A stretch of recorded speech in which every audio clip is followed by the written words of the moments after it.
Hello friends, जय माँ बगला मुखी, जय माँ आदिवासी। भाई आप सबको बधाई हमारी तरफ से कि भाई आज फाइनली हमारे देश को मुख्यमंत्री मिला। देखिए, मैं तो पहले भी बोलूँगी कि हमारा तो सिर्फ हमारे उद्धव बाला साहब ठाकरे जी के दुश्मनों से होता, लेकिन मैं जो दुश्मन कहते ना, जो उद्धव बाला साहब ठाकरे जी को छोड़ के दूसरी शिवसेना बना के चले गए, मैं उनको एक बात कहूँगी कि जिस बेसिक पे आप लोग गए थे उसी बेसिक पे रहना चाहिए था। एक बार अपनी अलग पार्टी बना के अकेले खड़ा होना मंजूर था, लेकिन उसी चीज़ में रह के गुलामी करना अच्छी बात नहीं थी, क्योंकि आपका नाम वर्चस्व बहुत था। बहुत सारी जगहों पे आपके चेहरे के हिसाब से लोगों ने वोटिंग की थी, सब की थी। और पहली बात तो वोट चोरी हुई है, ईवीएम की बहुत बड़ी वो है प्रॉब्लम। ईवीएम पे किसी ने मुद्दा नहीं उठाया, लेकिन ये कहते हैं ना, जीत है भाई, जीत गए तो कुछ बोल नहीं सकते, चाहे गलत तरीके से जीते हैं। मैं तो पहले ही सोच के रखा था कि मुझे तो पता ही था कि ये सब चीज़ों में घपला होगा। और आज मैंने अभी सैलानी दरबार में 1.25 लाख आयते करीमा कराया। कल रात को मैंने भी 40,000 किया और आज अभी 40,000 हो चुका है 1.25 लाख में, और थोड़ा सा बाकी है। तो आज और कल में मैं भी अपना 1.25 लाख पूरा करूँगी क्योंकि मैं अकेले करूँगी तो एक दिन में तो पूरा होगा नहीं। अब मेरा एक ही मकसद है कि जितने लोगों के भी नाम से पूजा है, मैं उनके नाम से कुछ नहीं बोलूँगी आज से यूट्यूब पर बोल के अपने आप को पनौती नहीं लगानी। मैं सिर्फ और सिर्फ मारण क्रिया करूँगी। अगले महीने में कामाख्या जाने वाली हूँ। कामाख्या इसलिए भी जाना है क्योंकि काली हल्दी भी बहुत सारे लानी, बहुत सारे ऑर्डर्स हैं, तो काली हल्दी, बहुत सारी जड़ी बूटी भी लानी, और प्लस मेरी जटाएँ जो आई है उसको सिद्ध कराना है। और जटाओं के साथ सिद्ध करने के लिए लूना चमारी की शक्ति सब कुछ मिलेगी। लेकिन मैंने इस बार सोचा है कि कामाख्या जाने तक का मैं वेट नहीं करूँगी। मैं अभी से ही, मैंने पहले ही सोचा था कि चीटिंग तो होगी, मुझे बात पहले से पता थी, क्योंकि ईवीएम मशीन है। चिट्ठी वालों में भी चीटिंग हो जाती थी, तो पहले तो चिट्ठी वालों में डब्बे गायब हो जाते थे। अभी आपको पता है यहाँ पे ऐसी बातें खुली हैं कि कितने लोगों ने वोट ही नहीं दिया है, लेकिन तो भी उनकी एंट्री वोटों में हो चुकी है। बहुत सारा घपला है, लेकिन एक बात है, सांच को आँच नहीं, ये बात भी खुलने वाली है। देखिए, जो हुआ वो पलट भी सकता है, ऐसी बात है। तो जान दो, मुझे किसी के लिए कुछ कहना नहीं है। मुझे सिर्फ हाँ उनके लिए कहना है कि जिस तरह से आपने उद्धव बाला साहब ठाकरे जी को छोड़ के अपनी एक अलग अपनी पहचान बनाई थी सच्ची और झूठी की, तो उस सच्ची के साथ आपको अकेले ही चलना चाहिए था। एक मैं अगर राय दूँ तो अकेले ही चलना चाहिए था, क्योंकि आज आप तो चले गए उनके साथ, क्योंकि आप लोगों ने पैसे ले लिए, सब ले लिए, चले गए। आपको क्या था कि अगर हट गए तो हमारा नाम खत्म हो जाएगा, लेकिन आपने एक बार भी अपने पीछे वालों का नहीं सोचा, जो आपके लिए उद्धव बाला साहब ठाकरे जी को छोड़ के सबके सब आपके साथ पीछे हो चले थे।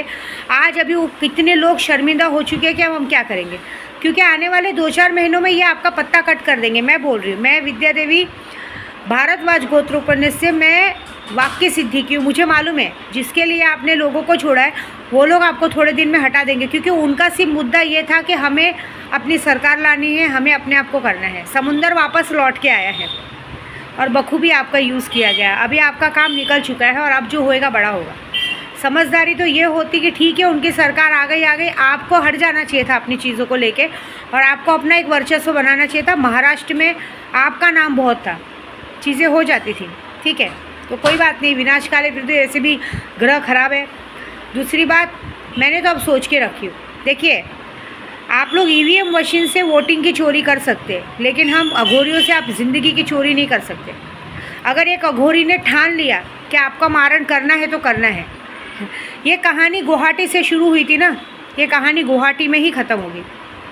और उसके पहले विद्या देवी अपनी एडी चोरी की जोड़ लगाएगी। अगर महाकाली माँ ने मुझे आप अपना इतना बड़ा आशीर्वाद जटा के रूप में मुझे दिया है, वो जटा के रूप में जो आशीर्वाद मुझे दिया है वो मैं बयान नहीं कर सकती। लेकिन अगर उस जटा में सच में मेरे साथ शक्तियाँ इस वक्त है, तो उन शक्तियों की कसम कि जितने लोग भी पॉलिटिक्स वाले हो, चाहे मेरे पर्सनल हो, जितने लोग भी मेरे दिमाग पे लगे हैं, जितने लोगों ने बीच में मेरा नंबर बंद करवाया, बाद में अकाउंट फ्रीज करवाया, बहुत सारे लोगों ने परेशान किया।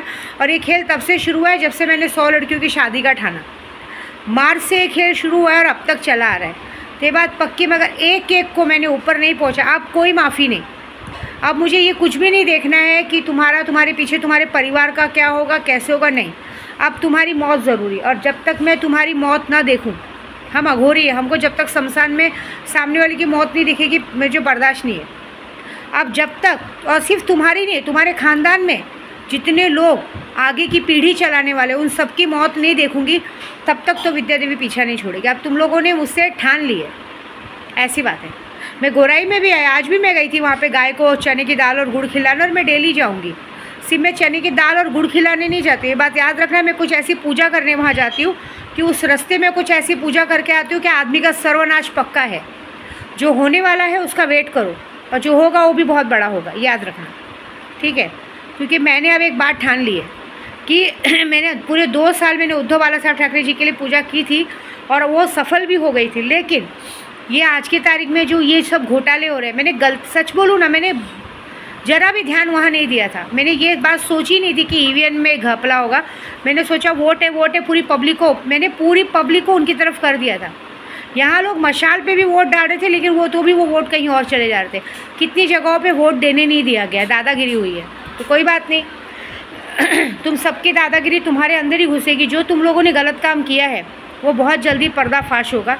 ये 2025 पूरी मतलब 2025 शुरू होने से पहले तुम सबका पर्दाफाश हो चुका रहेगा। जो आज की तारीख में हिंदुत्व का नाम लेके मुसलमान और हिंदू में झगड़ा लगा रहे हैं, उसके बाद कहते हैं हिंदुत्व का कहते हैं पैदल यात्रा निकाले हुए हैं, सब खत्म होगा। ठीक है ना। सबसे पहले मैं आप लोगों का पैसा ख़त्म करूँगी। जब तक इंसान का पैसा ख़त्म नहीं होता तब तक कुछ नहीं कर सकता। आप लोगों ने लोगों को पैसे के लिए टारगेट किया ना, सबसे पहले पैसा ख़त्म करूँगी। मैं ये भी बोल रही हूँ, जहाँ मैं पहले रहती थी वहाँ काम चालू था ना, काम चालू है ना। झक मार के 2 महीना रगड़ रगड़ के आखिर बहुत सारा पैसा भर के लाइट चालू कराया ना। मैं अभी 2 दिन पहले मुझे पता चला, मुझे कहा लाइट वाले ने कि क्या करे, वो ऑलरेडी पहले उसने लाइट बिल भरा, 4-5 दिन रखड़बंजी किया, बाद में दौड़ भाग किया, फिर वहाँ पे जाके उसको सब पेनल्टी भरनी पड़ी, उसके बाद कहीं जाके चलो। मैंने बोला तो उसके नाम पे तो लाइट ही नहीं थी। बोलते नहीं हमें कंज्यूमर नंबर से रहता है, आगे जाके उसको भी प्रॉब्लम होने वाली है, आप टेंशन मत लीजिए। अभी तो उसने भरा, अभी उसके नाम पे लाइट बिल तो होने दो, अभी आप क्यों टेंशन ले रहे हैं। लाइट का छोड़ो, मैं अभी ऐसा कुछ करूँगी ना कि वहाँ पे तुम्हारे पास पैसे ही नहीं रहेगा, और वहाँ पे जितने लोग आज की तारीख में काम पे लगे, अगर उनके सबके घर में मैंने मैयत नहीं करवाई, ये आने वाली पूर्णिमा तक तो विद्या देवी नाम की नहीं। देखो गलती उतनी है। मैं एक बात बोलती हूँ, आपके पास मेरा 100 रुपया भी पड़ा है ना, आपको मुझे देना है 100 रुपया भी, आप मुझे मिलो, मुझसे बात करो कि मेरा दे दो। यूट्यूब पे भी कितने जन हैं जिनको अगर एक आध पैसा मुझे किसी को देना, 2-4 जन को मैंने रिटर्न नहीं किया। क्यों?